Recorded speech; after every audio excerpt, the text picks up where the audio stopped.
Alright, so this course comes bundled with a collection of CSV and Excel files to use.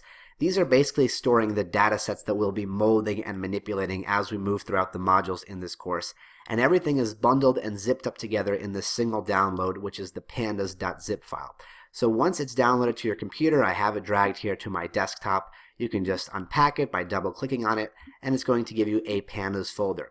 So now if I open this pandas folder, I'll see all of the CSV files that are attached to this course. And we'll be using basically all of them one by one as we move through the modules. Now my strong recommendation is to create all of your Jupyter notebooks in the exact same folder where all of these files are. That makes the file import process as simple as possible. You don't have to reference this directory, you don't have to navigate to a different folder. It's as simple as writing the CSV or Excel name and telling Pandas to import it, and if it's in the exact same folder as the Jupyter notebook, the file is very easily imported. So we're going to be creating all of our Jupyter notebooks in this central Pandas folder. Now where you place this pandas folder is entirely up to you. It's just important that you keep everything in this one central folder as you work through the course. To keep things simple, I'm going to keep this pandas folder directly on my computer's desktop or my desktop folder. That just gives it really simple ease of access, but feel free to move it wherever you'd like on your computer. Just make sure that you create all of your Jupyter notebooks in this pandas folder. Speaking of creating Jupyter notebooks, let's take the rest of the time in this lesson to explore how we start and shut down a Jupyter notebook server, how we open a notebook, edit it, save it, and then finally shut down for the day. So this lesson will take you through the process of what you should be doing basically every single time you're following along with these lessons and you're picking back up from where you left off. So our first step is going to be opening a new terminal window. So I'm going to click my terminal down here. And of course, we're going to have to begin by referencing our root environment in Anaconda so that we launch everything from there. So our command is going to be the exact same as it was when we updated all our libraries. We're going to follow a consistent source activate root command. And once we type that, root should appear in parentheses to the left, and that indicates that we are in that pandas environment. So there it is right here. And once we're at this prompt, in order to launch the Jupyter Navigator, which is basically the front-end interface that allows us to create and manipulate Jupyter notebooks, we just want to type Jupyter Notebook. Jupyter spelled with a Y. There is a space between those two words. And when you press enter, you're going to see a lot of lines of code appear. And basically this is going to launch in your default browser on your computer. So for me that's Chrome. So shortly I'll see a Chrome window open up. There it is. And it's going to give you a view that looks something like this. So this is your front end view. This is your Jupyter Navigator. And if you look at the URL bar here, you can see that it says localhost. So what this means is this isn't actually a web page on the internet. This is rather a web page that's being served up by a local server that's running on your computer. You may ask, why do we need a local server? Well, whenever we write Python code, whenever we send a command, we basically need something that's going to receive it, interpret it, and respond to us. And that server is basically what's going to be doing that command. So in order to run Jupyter, in order to run pandas, we're going to need to have a server running. Now all of this is taken care of behind the scenes. If we check our terminal right now, in fact, we'll see that there is code that tells us that we're basically in the middle of running a server, and it's going to be running until we shut it down. So the browser is basically just the front-end interface to that server, and everything should be good. It's not anything like you have to technically configure anything or set up any complicated stuff. As soon as this page loads and you have this, your server is up and running, and it's as simple as that. Now if I look here, this is basically just showing me the directory of my computer. So my goal right now when I access this is to navigate to the folder or directory where I'm going to be storing all of my CSV files as well as all of the upcoming Jupyter notebooks that we'll be creating.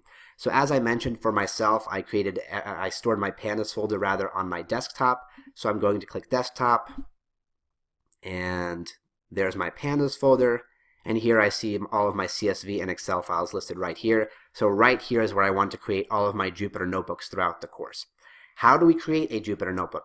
What you want to do is hover your mouse to the right, click this new button, and select the notebook that says Python Conda root. That's basically selecting that you want to create a notebook using the Conda root environment, which has Python 3.5 installed. So I'm going to click this. It's going to create a new Jupyter notebook in a brand new tab. So this is basically going to be our work environment. This is what our code editor is going to look like throughout the course. And over the course of the next couple lessons, we're definitely going to spend a lot of time getting familiar with all the technical features and the toolbars and the shortcuts. In this lesson, I just want to show you just the rudimentary basics to get started. So first of all, let's give this notebook a name. So I'm going to click this untitled up here. It's going to bring up a box, and let's call this one test. And click OK. and I'm just going to execute a very simple command here. Don't worry too much about how this works, but I'm just going to execute very simple Python code. I'm going to write 1 + 1 in this little cell right here, and then to execute this, I'm going to hold the Shift key and press Enter. And you can see directly below the cell I'm going to get an output of 2. So this is the part where we're actually sending this command of 1 + 1 to the server, and it's responding with a return of 2. So it's the server is communicating back to us, we're all good. So basically, if you open up my tutorials, you can just follow along with my code and what I'm writing in each cell as you move along, and then let's say you're done for the day, and you're ready to stop and shut everything down. So the first thing, of course, is to save, and the way that you save in a Jupyter Notebook is with either the keyboard shortcut Command S, or you can also go to File and select Save and Checkpoint right here. And that's going to save the notebook. Now here's where it gets tricky. Here's where you have to memorize a few critical components. First of all, closing this tab right here, it's Test, it's our current Jupyter Notebook. Simply closing the tab does not shut the notebook down. The server is still maintaining a live connection to it. You can see that that notebook that we created is now featured right here. It's called test.ipynb. So Jupyter Notebooks will have that file extension .ipynb, which is short for IPython Notebook, which is sort of the deprecated name for Jupyter Notebooks. They're basically referring to the same thing. And you can see this file has now appeared in this directory, and it has this glowing green notebook icon as well as this keyword running on the right. And that basically means that that notebook has not been fully shut down. In fact, if we click it, it's just going to launch again. This is how you open a file, for example, when you're coming back. And the connection is still maintained, so none of the stuff in memory has been lost. So when you close a tab, in order to actually shut the notebook down, what you have to do is navigate to this running tab up top. And below here, under this notebook section, you're going to see a list of all the notebooks that are currently running. Right now we have one, but this may certainly be a longer list of multiple notebooks eventually. And to the right of each notebook, you'll see this bright orange shutdown button. Press that shutdown button to finally close the notebook and close the server's connection, and repeat that process for every single notebook. Keep in mind, make sure that you save each notebook before you shut it down, because if you don't, then that work may be lost. So here's the other final component that you have to memorize. Let's say we're now done for the day, we've saved and we've closed the Jupyter Notebook itself. Simply closing this navigator and then closing Chrome, which is my browser, does not finalize everything. The server is still running. If you look at the terminal, you can see that these lines of code are still active. In order to finally shut everything down and kind of end it for the day, for the session, you have to use this Control-C command to stop the server. Now when I press this, I'm going to get a prompt that's going to ask me for confirmation. Again, it's going to ask me for a Y or an N, a yes or a no if I want to shut it down. And that's going to be on something like a 3 or 5 second prompt, so you do have to put it in fairly quickly. So here's what I'm going to do. I'm just going to press Control-C and then press Y when the prompt appears and press Enter, and now it's shut down. You can see this message appeared right here, shut down this notebook server, yes or no. Here's where I input the Y, and then finally below it says shutdown confirmed, and it shuts everything down. And once you're back at the main terminal prompt, you're basically all set. At that point, you can close the terminal with something like Command Q, and that basically brings you back to where you started.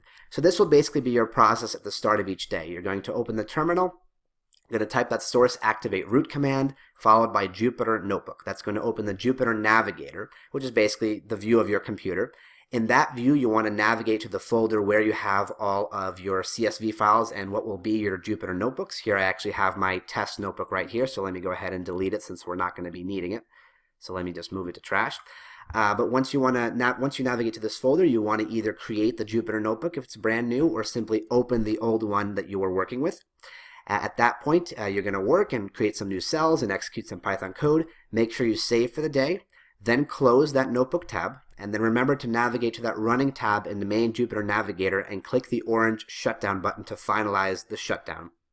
Once you close Chrome, remember to open your terminal and press Control-C and confirm with Y to shut down that server that's basically returning all of our output to us. And once that's done, close down your terminal, and that's the whole operation of basically starting and stopping the server and using it to basically run a Jupyter Notebook. So that completes the Mac setup part of the course. So this is the point where the Windows tutorials and the Mac tutorials basically meet up, and everything from this point forward is going to be unanimous. It can function in any version, in any operating system rather, Windows or Mac. So this completes the Mac setup process, and we're all ready to get started with exploring Jupyter Notebook, and then after that diving into Python, and then, of course, Pandas, the main subject of the course. So I'll see you in the very next lesson.